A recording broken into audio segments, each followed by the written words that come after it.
And welcome back to Jeff Koinange live at the Villa Rosa Kempinski on this Politics 101 Wednesday with the best political tag team on TV. Make sure you have your dictionary, thesaurus, Wikipedia, everything you need, because the language, the English, is metastasizing.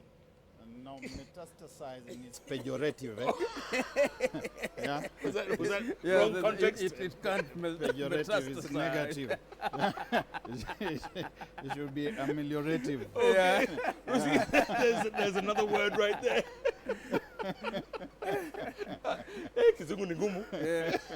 Dr. PLO Lumumba and Barrack with the 2 R's Muyuka in the house, talking politics as ever. The best, no doubt. Keep tweeting at it's PLO Lumumba, at Barrack M, at Koinange Jeff, the hashtag Politics 101. Someone was asking, Sam Akwale is saying Barrack might know the Luya folklore of the Amanani, the ogres. Yes, I wrote about it many years ago in a little book. Yes. When ogres lived. And you know, ogres ate anything and everything in sight. Including plates and everything. Yes, and there are some who were invited to a wedding feast, and they ate everything, the plates, even the waiters, they ate everything.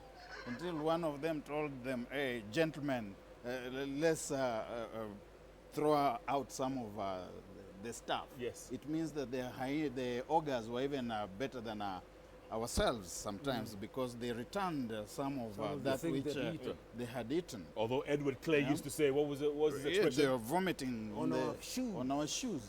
Goodness. And when he was asked, he said his only regret is that he did not use stronger language.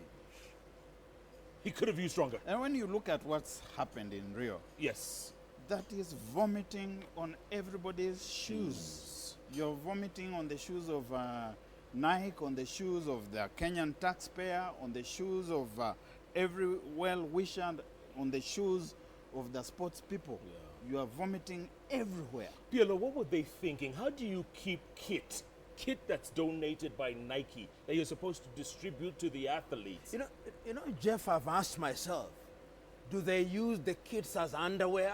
I've asked that question because these are specifically designed to be used on the running track. Correct. What do you use them for? Yeah.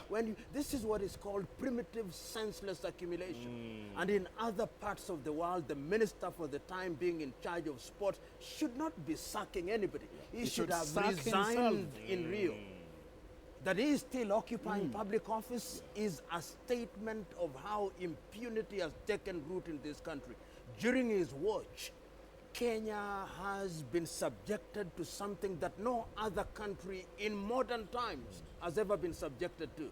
So he can disband, knock all he wants. But I will love the day when Mr. Wario resigns, taking political responsibility. That is what civilization is all about. But you can already see the elders from his tribe have said, our son is innocent. Yeah. They were not in Rio. Correct. Tragic. Completely. Somebody is asking the question, we are painting a negative picture. Let him give us a positive picture. When we go to Rio and behave that way, when we are doing things and we are not doing them right, the evidence that we have only points in one direction.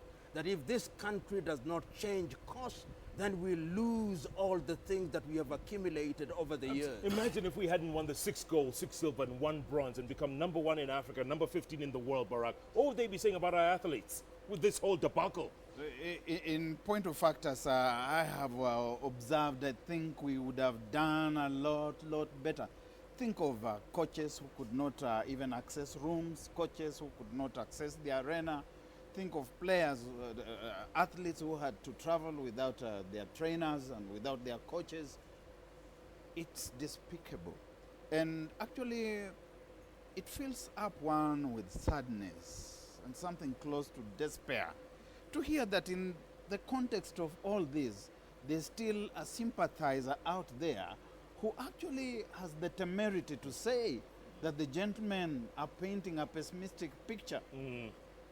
We are just mirroring what we are seeing. And when you look at the mirror, and the mirror is saying the face is ugly, you don't say the mirror to the mirror, why aren't you showing me to be a little more handsome than I am?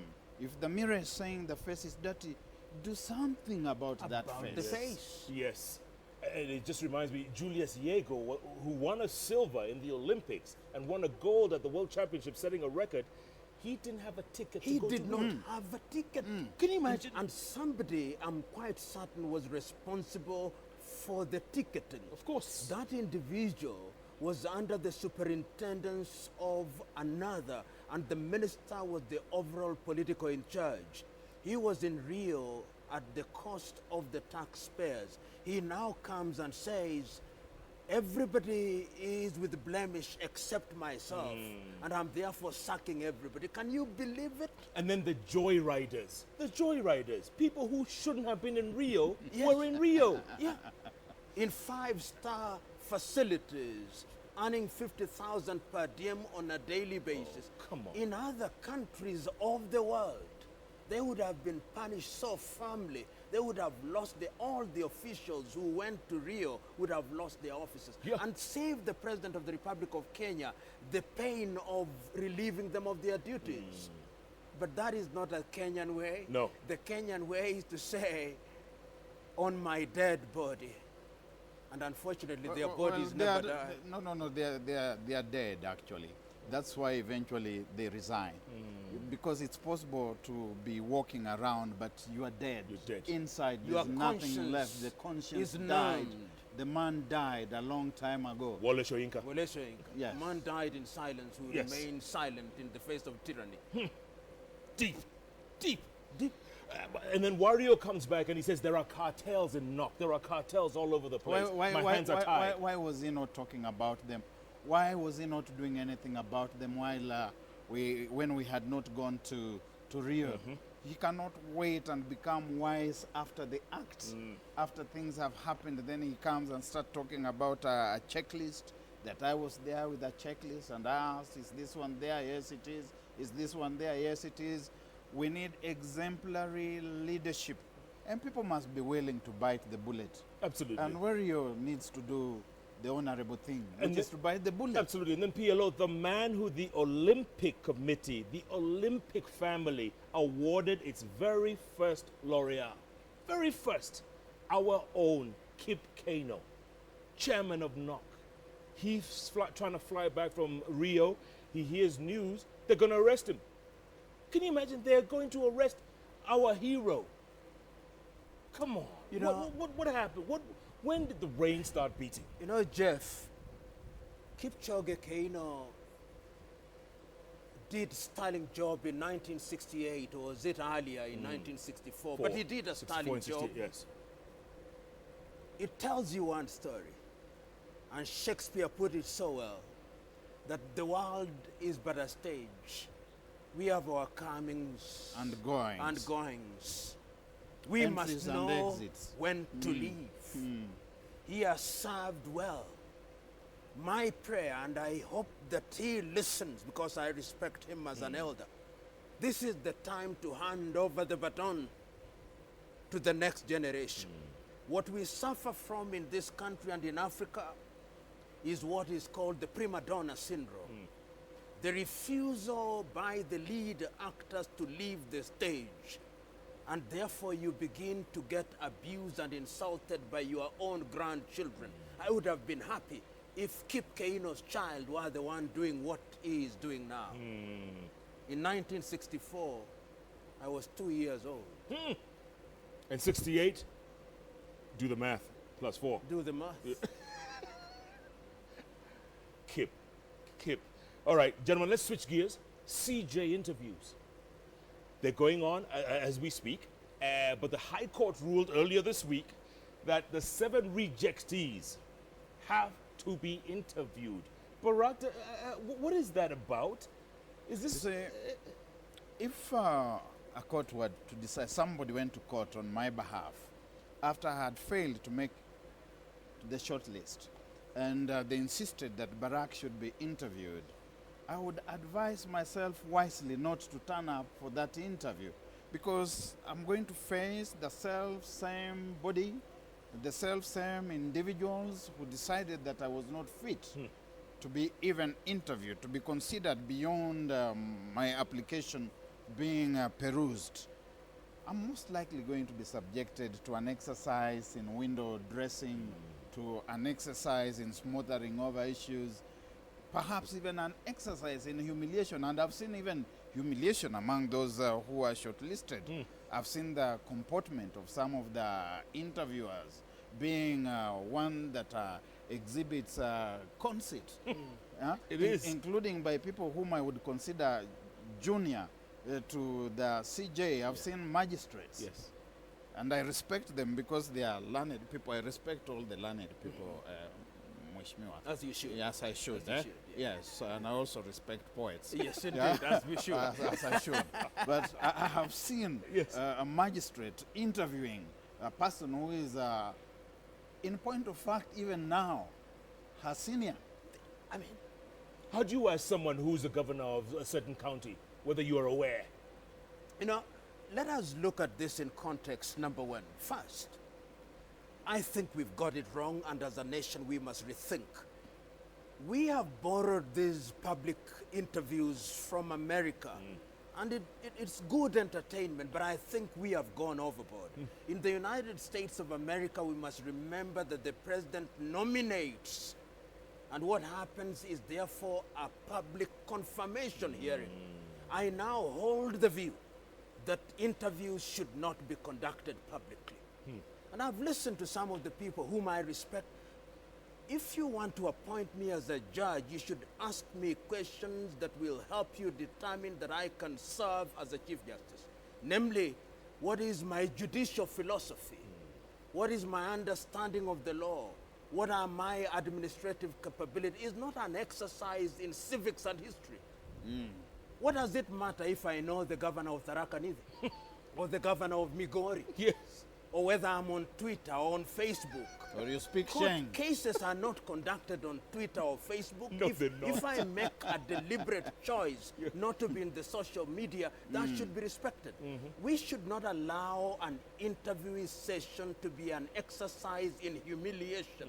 And my view is this country must take the bold step and determine that interviews are held in private, and if there are confirmatory hearings in Parliament, those can be publicly held. But these circus that we are creating, with due respect to the people, I don't myself think it's a good thing. It's useful to know whether the prospective CJ can speak Sheng. Which is not the language of the courts. It may not be the language of the court, but if you are coming from Fafajerico, where I was born and brought up, Yes. you are likely to appear in court, and you are likely to say that I'm going to speak in Kiswahili, and your Kiswahili is likely to gravitate towards Sheng, and so I think it's important. Sheng justifies itself. So so in court you'll be saying niaje, niaje. And anyhow, We'll get you an interpreter. But Who Jeff, has- yes. but Jeff, you can see where we are coming from. Yes. That while the intentions may have been noble, and I've always asked myself, if you are interviewing me for the job of the Honorable the Chief Justice of the Republic, and one of the interviewers is my junior, and I continue to be a judge. Remember, some of the people that we are interviewing are serving judicial officers, either as Court of Appeal judges, and you humiliate me. How do I, in good conscience, continue to serve as a judge of the Court of Appeal? Because you have humiliated me while I serve. Right. And the interview process is now a professional exercise. The interviewee must never be humiliated. Rule number one. It boggles my mind. Gentlemen, in your opinion, who do you think would make the best CJ? Right now? I reserve my Comments. comments. Okay. there. Okay. I also reserve my comment. Does Macau Mutua stand a chance now that he's been brought back into the fold, if you will? I think he's going to. I spoke of window dressing earlier on. Yes. And I think that there isn't much wisdom in his turning up because one reason or the other, the JSC thought that he should not be interviewed. So if he imposes himself or is imposed upon the interview panel, I think it's an awkward exercise, even if and when he does not make it for valid reasons, we are likely to say, oh, they were already prejudiced against him. So I don't think there is much wisdom in that. But the JSC has done a good thing to accept to interview them. Yeah. Mutunguyas. Yes. Sheng. Justifies itself. Mutunguyas. Yes. If I'd applied, I would have had no problem on the Sheng Oh, department. PLO, you'd have been in. Yeah. You would have been in. On the Sheng department. By the way, coming back to EACC chairman, Miguna had once said he would do that job. Give me that job, he once told me on this bench, and you will see in 6 months what I will do. Nobody can do that job. That job is not about being done. That job is about make-believe, and you sit there, mark your time quietly, and abet even corruption, because the EACC is meant to be a sanitizing forum. That people who are politically correct are supposed to go there and they are sanitized. Yes. And in the morning you can say, we have cleared them.